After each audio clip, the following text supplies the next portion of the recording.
Hello friends, welcome to the Telugu kitchen. ఈరోజు మన కిచెన్లో ఎగ్లెస్ వెనిలా స్పాంజ్ కేక్ చేసి చూపించబోతున్నాను. ఫస్ట్ ఒక బౌల్ని తీసుకున్నాను.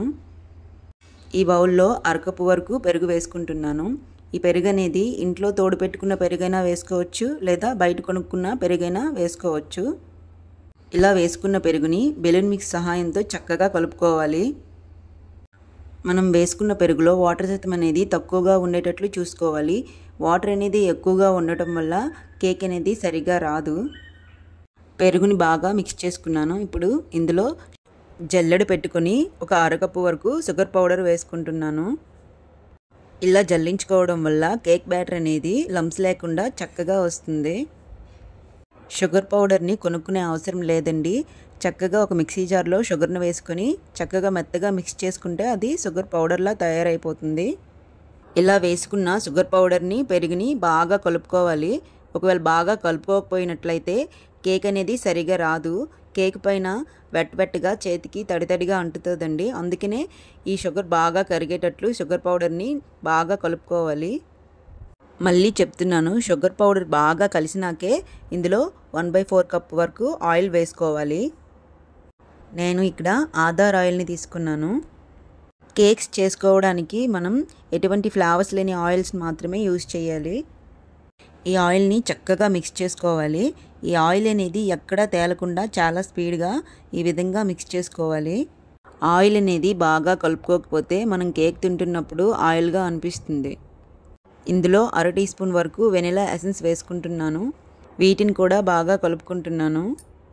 మీకు ఏ ఫ్లేవర్ కేక్ కావాలంటే ఆ ఫ్లేవర్ ఎసెన్స్ వేసుకోవచ్చు. ఎక్కువగా వెనిలా ఫ్లేవర్ని ఇష్టపడతారు కాబట్టి నేను ఇక్కడ వెనిలా ఎసెన్స్ని యూజ్ చేసుకున్నాను. దీన్ని బాగా కలుపుకున్నాక ఒక జల్లెడ పెట్టుకొని 1 కప్పు వరకు మైదా పిండిని వేసుకుంటున్నాను. ఇలా వేసుకున్న మైదా పిండిని చక్కగా జల్లించుకోవాలి.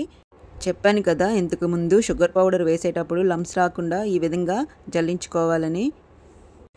ఈ విధంగా మైదా పిండిని చక్కగా జల్లించుకోవాలి.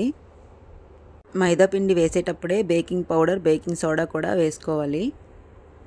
ఇందులో 1 స్పూన్ వరకు బేకింగ్ పౌడర్ వేసుకుంటున్నాను.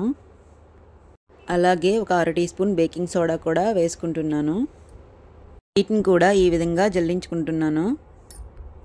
బేకింగ్ పౌడర్, బేకింగ్ సోడా అనేది చెక్ చేసుకొని మంచి కంపెనీ తీసుకోండి. మనం కేక్లో వేసుకున్న ఇంగ్రీడియంట్స్ మెజర్స్ అన్నీ కరెక్ట్గా ఉండాలండి. ఇందులో ఏ ఒక్కటి కొంచెం ఎక్కువైనా తక్కువైనా సరే కేక్ అనేది సరిగ్గా రాదు. వీటిని ఇలా కలుపుకున్నాక ఇందులో 1/4 కప్ వరకు మిల్క్ వేసుకుంటున్నాను. నేను నార్మల్ మిల్క్నే వేసుకున్నానండి. మనం వేసుకునే మిల్క్ అనేది మరీ చల్లగా ఉండకూడదు, అలాగని మరీ వేడిగా కూడా ఉండకూడదు. నార్మల్గా ఉండే మిల్క్ని మాత్రమే మనం యూజ్ చేయాలి. మిల్క్ వేసుకున్నాక ఈ బ్యాటర్ని చక్కగా ఉండలేకుండా బాగా కలుపుకోవాలి. ఈ కేక్ని చిన్నవాళ్ళు కూడా చాలా ఈజీగా చేయొచ్చు. బ్యాటర్ అనేది చాలా బాగా వచ్చింది. ఇప్పుడు దీన్ని నేను సైడ్కి పెట్టుకుంటున్నాను. ఈ బ్యాటర్ వేసేందుకు ఒక 6 ఇంచెస్ టిన్ని తీసుకుంటున్నాను. ఈ టిన్కి లైట్గా ఆయిల్ని అప్లై చేసుకుంటున్నాను. ఈ టిన్కి ఈ విధంగా అన్ని వైపులా ఆయిల్ని అప్లై చేసుకుంటున్నాను. ఇందులో కొంచెం మైదా పిండిని వేసుకొని ఆ పిండంతా ఆ టిన్కి అన్ని వైపులా అంటేటట్లు సెట్ చేసుకున్నాను. ఈ పిండి ప్లేస్లో బటర్ పేపర్ కూడా వేసుకోవచ్చు. కాకపోతే ఫస్ట్ టైం అప్పటికప్పుడే ఇలా కేక్ తయారు చేసే వాళ్ళ దగ్గర ఇలా బటర్ పేపర్స్ ఏమీ ఉండవు కదా, అందుకనే వాళ్ళ కోసం కూడా ఇలా చేసి చూపిస్తున్నాను. ఈ విధంగా పిండిని అప్లై చేసుకున్నాక ఈ బ్యాటర్ మొత్తాన్ని ఇందులో వేసుకుంటున్నాను. చూడండి, కేక్ బ్యాటర్ అనేది నాకు చాలా బాగా వచ్చింది. చాలా సాఫ్ట్గా కూడా వచ్చింది. ఈ విధంగా టిన్లో వేసుకున్నాక దీన్ని ఒక 2-3 సార్లు ఇలా ట్యాప్ చేసుకోవాలి. ఎందుకంటే ఇలా ట్యాప్ చేయడం వలన ఎయిర్ బబుల్స్ ఏవైనా ఉన్నా కానీ అన్నీ పోతాయి. నేను కుక్కర్లో చేసి చూపిస్తున్నాను. మనం కుక్కర్ని ఒక 10 మినిట్స్ పాటు ప్రీహీట్ చేసుకొని ఉంచుకోవాలి. నేను ఆల్రెడీ కుక్కర్ని ఒక 10 మినిట్స్ పాటు ముందుగుండే ప్రీహీట్ చేసుకున్నాను. ఈ టిన్ని ఈ విధంగా కుక్కర్లో పెట్టుకుంటున్నాను. ఇప్పుడు దీనిపైన మూత పెట్టుకోవాలి కదా. కుక్కర్ మూతకి పైన విజిల్ కూడా తీసేయాలి. నెక్స్ట్ బెల్ట్ కూడా ఉండకూడదు. దీన్ని ఈ విధంగా మూత పెట్టుకోవాలి. ఇలా మూత పెట్టినాక మంటని బాగా స్లో ఫ్లేమ్లో పెట్టుకొని ఒక 40 మినిట్స్ వరకు ఇలా ఉంచుకున్నాను. 40 మినిట్స్ తర్వాత చూడండి, కేక్ చాలా బాగా వచ్చింది. చాలా సాఫ్ట్గా స్పాంజ్లా వచ్చింది. కేక్ని చాక్తో ఈ విధంగా అన్ని సైడ్లు అడ్జస్ట్ చేస్తూ తీసుకుంటున్నాను. ఈ కేక్ని నేను ఒక ప్లేట్లో తీసుకుంటున్నాను. కేక్ని ఇలా రివర్స్ చేసుకొని ఒక ప్లేట్లో వేసుకుంటున్నాను. దీనిపైన ఈ విధంగా ట్యాప్ చేస్తూ దీన్ని పైకి ఇలా తీసుకోవాలి.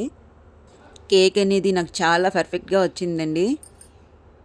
ఈ కేక్ని నేను పట్టుకున్నాక నా చేతిలో ఏదో స్పాంజ్ ఉన్నట్లు అనిపిస్తుందండి. అంత బాగా అంత స్పాంజీగా వచ్చింది.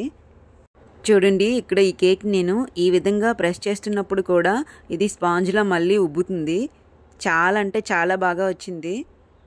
పిల్లలకి కేక్స్ అంటే చాలా ఇష్టం కదా, వాళ్ళ కోసం మీరు ఒకసారి ఈ విధంగా, పిల్లలు కేక్స్ని చాలా ఇష్టపడతారు కదా, ఈ విధంగా ఒకసారి వాళ్ళకి కేక్స్ చేసి పెట్టండి. వాళ్ళు చాలా హ్యాపీగా ఫీల్ అవుతారు.